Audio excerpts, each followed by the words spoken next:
Bonjour Gilles Kepel. Bonjour. Soutien indéfectible de la ministre aux mesures qui ont été prises, soutien indéfectible aux lois et à la laïcité. Comment réagit celui qui a été écarté de l'école normale supérieure, justement, pour ne pas avoir à accepter les accommodements raisonnables? Oui, et qui a été, il y a 20 ans, membre de la commission Stasi. Et c'est à ça que ça me fait beaucoup penser, puisque quand je pense... On rappelle peut-être ce qu'était la commission Stasi. Oui, le travail que nous avions fait, la commission Stasi, qui avait été voulue par Jacques Chirac, justement, pour lutter contre les atteintes à la laïcité. Et nous étions réunis pendant 6 mois autour de feu Bernard Stasi, qui avait été ministre, et en était sortie la fameuse loi de mars 2024. Contre les signes ostentatoires. 2004, pardon, excusez-moi, oui, sur les signes ostentatoires, qui d'une certaine manière a tenu un certain temps, puisque auparavant, vous aviez les frères musulmans qui passaient leur temps à pousser un certain nombre de jeunes filles à porter le voile pour créer des situations juridiques et mettre, si j'ose dire, le souk dans l'école. La loi a permis d'avoir une quinzaine d'années de tranquillité.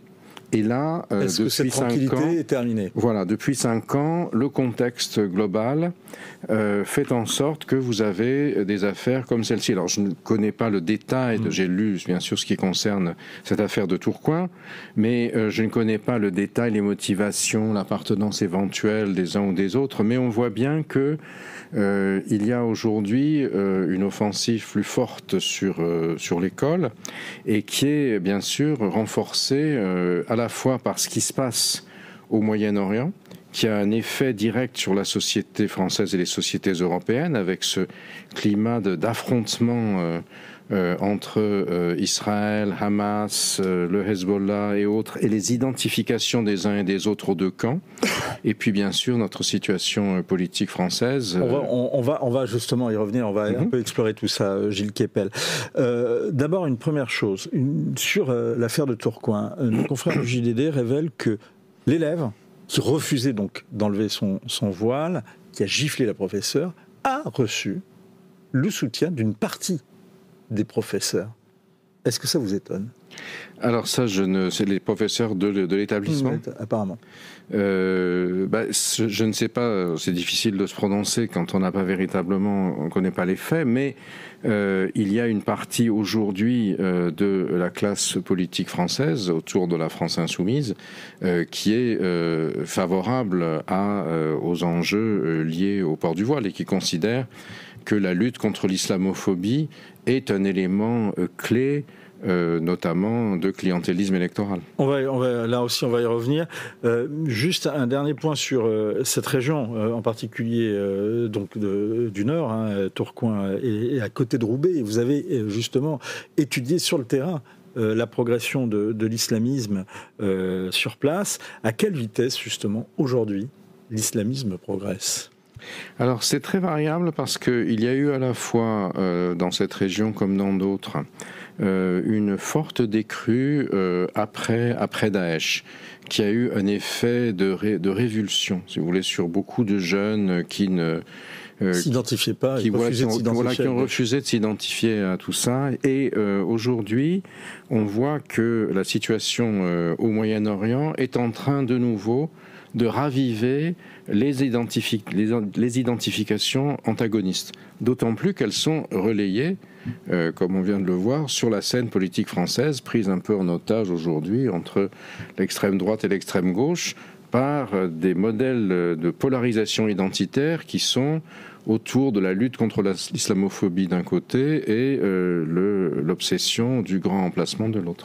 Est-ce que Rima Hassan, par exemple, qui est une fervente de la cause palestinienne, en tous les cas est une fervente, selon vous, de la cause palestinienne, ou y voit-elle une cause à instrumentaliser pour faire avancer l'idéologie révolutionnaire ? Alors, elle-même, je ne sais pas, mais il est très clair qu'elle a été utilisée par la France insoumise pour en faire sa figure de proue. Et c'était elle qui a été mise en avant devant même Manon Aubry, lors de l'élection européenne par Jean-Luc Mélenchon. On ne voyait qu'elle, et elle a même été là lors des résultats des législatives, alors qu'elle n'était pas candidate aux législatives. Elle est apparue avec sur une très belle robe, avec une magnifique robe palestinienne, brodée de rouge d'ailleurs, ce qui montrait bien comment s'organisaient les allégeances, les identifications des uns et des autres. Que vous inspirent les mobilisations pro-palestiniennes dans les grandes facultés et dans les grandes universités parisiennes, en particulier à Sciences Po? Oui, où pendant 35 ans, j'ai enseigné le Moyen-Orient. C'est pour ça que je me suis permis de vous poser la question. Je m'en doutais. Et ça se passait toujours parfaitement. C'est-à-dire que moi, je n'ai jamais cherché à dire aux élèves, on dit les élèves à Sciences Po sont des étudiants, qu'il fallait être pour les uns ou pour les autres. Mais je me suis efforcé de faire une mise en récit de ce qui se passait dans la région, de créer ou de souligner les convergences, les filiations, etc., pour leur permettre, à eux qui n'avaient pas 50 ans d'expérience, enfin je n'avais peut-être pas autant à l'époque, 30 ans d'expérience sur le terrain, pour qu'ils puissent se faire leur idée pour leur représentation. Alors, aujourd'hui, ce dont j'ai l'impression, c'est... Moi, je ne suis plus audible dans l'université puisque, y compris les directions des établissements, je parle notamment de l'école normale supérieure qui a supprimé les études arabes pour les remplacer, donc m'a fait partir pour les remplacer par un programme Sud au pluriel, c'est-à-dire l'idéologie du Sud global, ça n'est plus audible, on est dans le slogan et non plus dans la connaissance, ce qui m'effraie véritablement pour le devenir de notre université. À quoi attribuez-vous le fait qu'on ait des étudiants et qu'on ait des organisations étudiantes, en particulier des organisations militantes qui finalement s'identifient à certaines causes ou tel parti dans une guerre, finalement c'est quelque chose qui est très ancien, oui. Et qui même remonte à avant la guerre froide. Donc, mais à quoi attribuez-vous le fait que l'administration des universités prenne fait et cause pour ces causes-là, justement? Enfin, déjà, à Sciences Po, ça n'est plus le cas, puisque le nouveau directeur, à peine nommé, a fait jouer l'article 40, et donc c'est la police qui est venue, avec l'implication du secrétaire d'État aux universités, Patrick Hetzel, j'ai vu ça ce matin, et donc là, il y a un changement, indéniablement. Mais en effet, quand j'étais moi-même étudiant gauchiste à Sciences Po, on avait tous des stands, etc. Mais on n'essayait pas de bloquer le cours.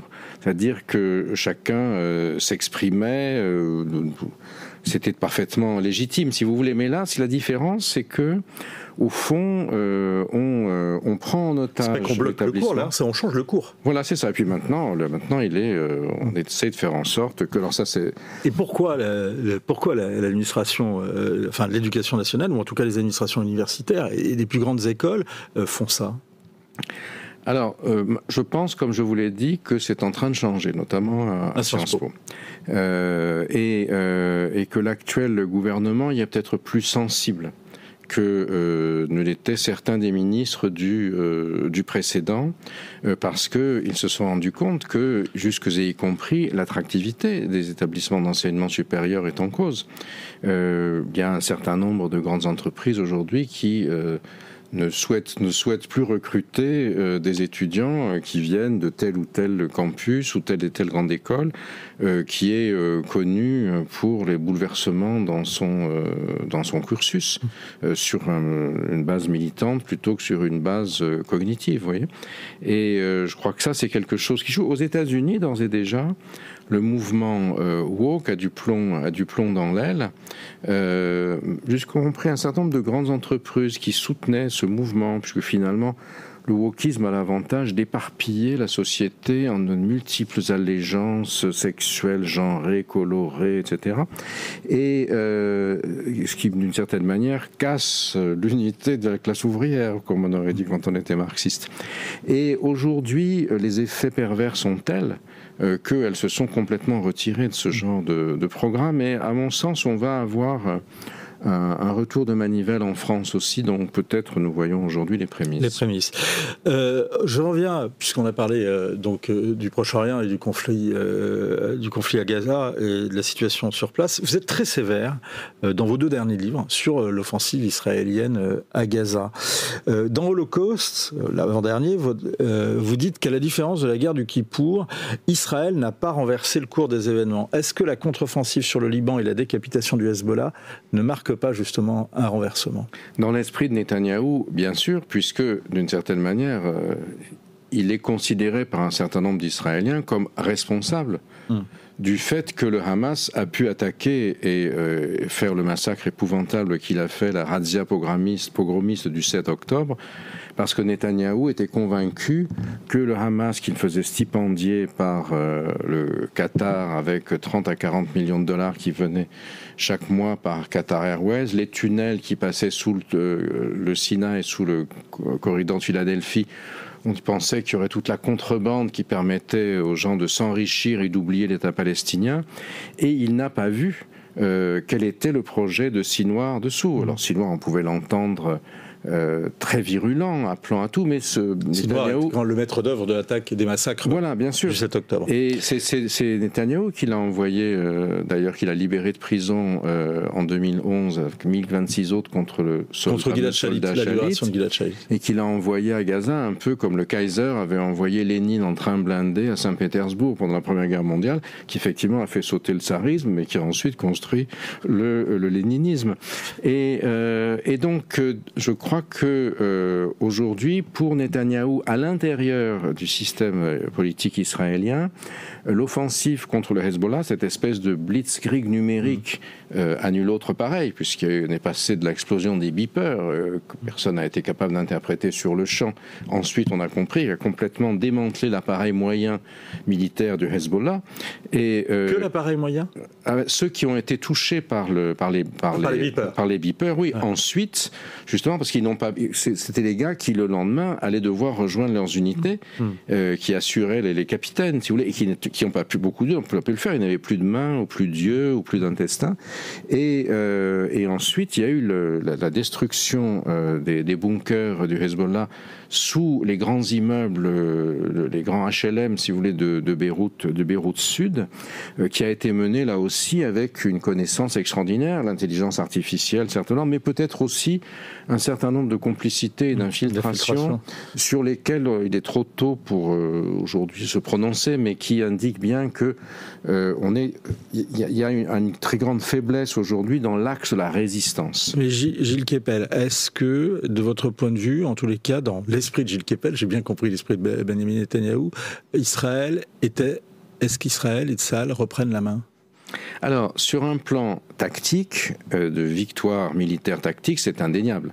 La décapitation du Hezbollah et surtout l'élimination de Hassan Nasrallah, qui était une figure très importante, très charismatique, qui c'était, si vous voulez, il est plus charismatique dans le monde de l'opposition à Israël que ne l'est Ali Khamenei, le guide suprême iranien. C'était un très bon orateur. J'avais d'ailleurs écouté avec soin son discours du 3 novembre, tout à fait étonnant, qui disait « c'est pas nous ».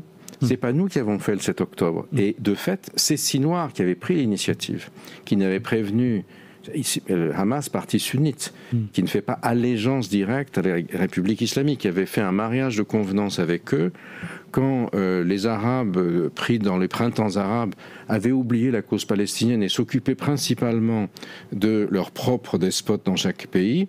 Du coup, les Palestiniens se sont retrouvés assez seuls et ce sont les Iraniens qui leur ont donné un véritable coup de main pendant ce temps-là. Et c'est du reste Sinwar et Haniyeh, qui a été tué dans des circonstances très bizarres à Téhéran, dans le bunker des gardiens de la Révolution, qui ont fait l'alliance, le mariage de raison, si vous voulez, avec l'Iran, qui leur fournissait des armes, du matériel et de l'entraînement. Mais ils ont pris aussi bien l'Iran que le Hezbollah dans un engrenage que ceux-ci n'ont pas contrôlé. Alors justement, et ce sera ma dernière question, Gilles Kepel, mais est-ce qu'il faut... est-ce qu'une réplique israélienne contre l'Iran vous paraît d'abord probable ? Et est-ce qu'il faut Est-ce qu'il faut la craindre? Alors, en tout cas, elle est abondamment annoncée. Monsieur Galland, le ministre de la Défense, a encore indiqué qu'elle serait d'une ampleur extraordinaire, enfin un ciblage extraordinaire. Biden n'en veut pas, évidemment. Imaginez que Israël détruise les terminaux pétroliers ou autres iraniens. Immédiatement, les prix du pétrole vont exploser.